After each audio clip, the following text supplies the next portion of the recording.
que o senhor pensa a respeito Olha, disso? eu acho isso um escândalo, entendeu? Um verdadeiro absurdo.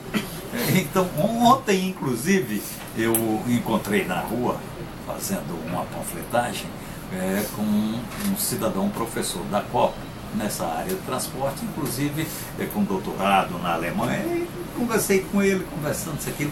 Então, ele se referia, quer dizer, ele dizia o seguinte: não existe ônibus aqui na cidade do Rio de Janeiro. Aí ele dava um nome lá, caminhão-ônibus, porque o chassi é de caminhão, o motor é de caminhão, ou seja, isto daí já é um negócio inadmissível.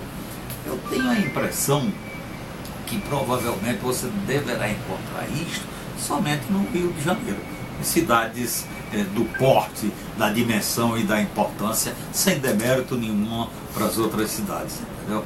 Mas, quer dizer, é lastimável como essa política de transporte público na cidade do Rio de Janeiro, ela é tão má colocada em prática, né? Realmente, condições deploráveis, não é?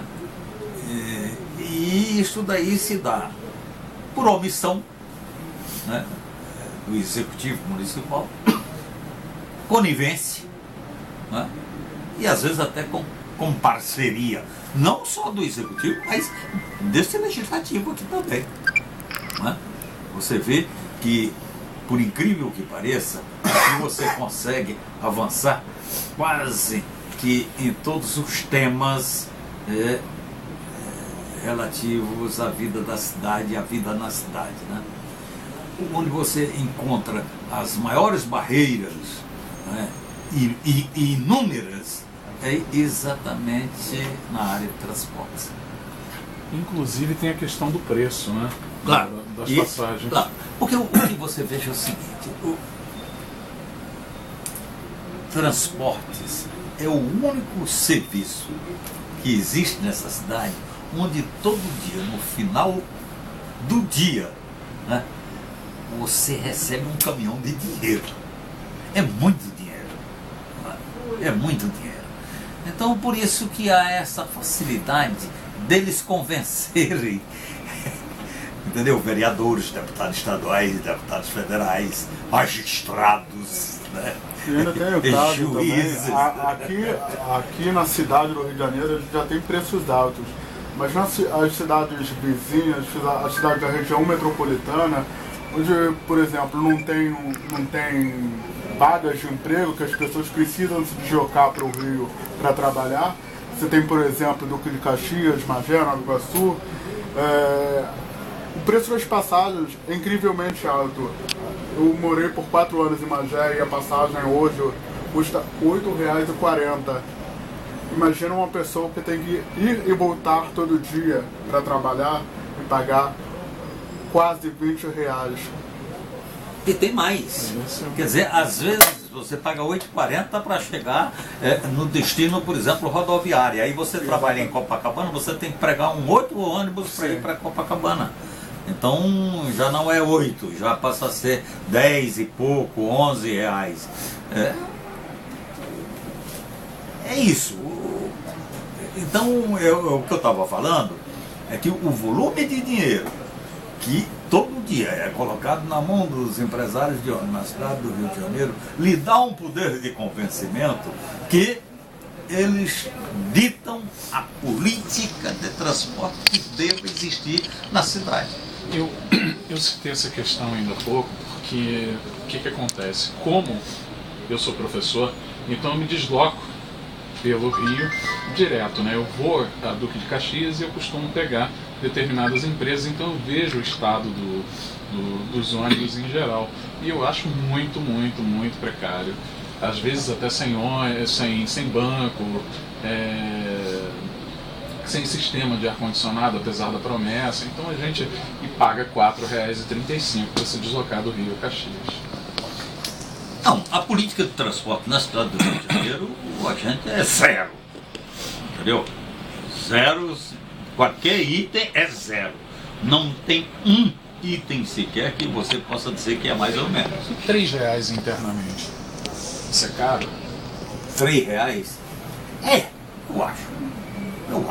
Porque o que acontece, o que é que nós queremos, o que é que nós desejamos em relação aos transportes? É o que existe nas cidades aí. Nós queremos que seja um transporte onde realmente ofereça para o usuário com qualidade, segurança, conforto e, acima de tudo, preço acessível. Né? Preço acessível. Há um percentual expressivo de pessoas da nossa população que anda a pé por falta de dinheiro para pagar a passagem. Né? Isto que eu estava falando, você pega o trem e aí da Central do Brasil, se você for ali na Rua Larga, né? 7, 8 horas da manhã, a quantidade de gente que você vê andando a pé até aqui o centro, e às vezes o pessoal vai até a Glória, entendeu? Vai até o Flamengo, quer dizer. Na então, Central até Rio Branco, muita gente se locomove assim, para não ter que pagar mais um para não ter que pagar mais uma passagem. Então, digamos, é um verdadeiro aviltamento, a forma como essa política de transporte ela acontece na cidade do Rio de Janeiro, infelizmente. Boris? E eu queria também saber o que você pensa dessa questão do BRT, que o prefeito chama de transporte de massa, e um ônibus sanfonado não pode ser considerado transporte de massa porque carrega, sei lá, 80, 90 passageiros. E esse conceito de transporte de massa que a gente vê nas grandes cidades, que aqui não é aplicado, tirando essa linha linear do metrô e um trem, enfim, que não atende. E também essa política do BRT, de se você já tem uma zona suburbana do Rio de Janeiro, uma zona periférica do Rio de Janeiro, que já tem uma demanda diária que não é atendida, por que os BRTs, que antes seriam os veículos leves sobre trilhos, estão se encaminhando, ao invés deles suprirem uma demanda que já existe, que não é atendida, por que eles estão se encaminhando para Sepetiba, para Recreio, se isso tem alguma correlação com especulação imobiliária e as empreiteiras? Aliás, eu costumo dizer o seguinte, infelizmente, né, aqui no Rio de Janeiro, quem dita a política urbana são as empreiteiras. Quem indica e define a política de transportes é a FETransport, que nada mais nada menos é do que a Federação dos Sindicatos de Empresários de Ônibus. Quem define a política da saúde é exatamente a indústria dos medicamentos, não é? Ou seja, no fundo, eu sempre falo, o Alcaide, Eduardo Paes, ele já foi vereador comigo nesta casa. Isso quer dizer, eu não considero uma pessoa com o preparo necessário. Agora, eu acho que ele desempenha até com competência o papel que deram para ele fazer, que é exatamente garoto propaganda.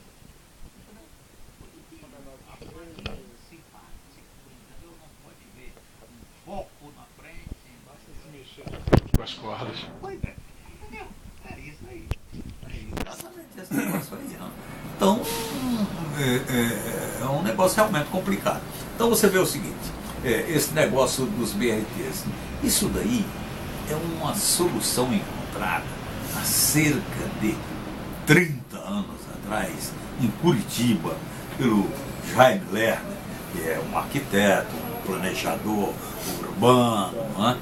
Então ele criou esse sistema BRT, que por sua vez é alimentado o BRT ao longo de todas as suas vias, exatamente por outro tipo de transporte que alimenta. Você inclusive compra a passagem como no metrô antes de entrar no BRT.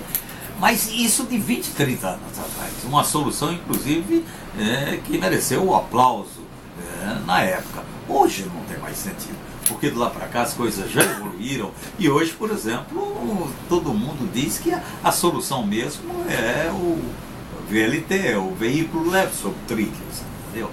Inclusive impactos vários sobre a cidade é bem menor, né? Começa a favorecer aquilo que o que hoje todo mundo está falando da mobilidade urbana, entendeu? Então é isso daí. Mas a tal coisa, quer dizer, vem as empreiteiras, vem o empresário de ônibus e coloca, define e impõe, né, a política que eles desejam. Então, realmente, o Rio de Janeiro com um transporte já ultrapassado.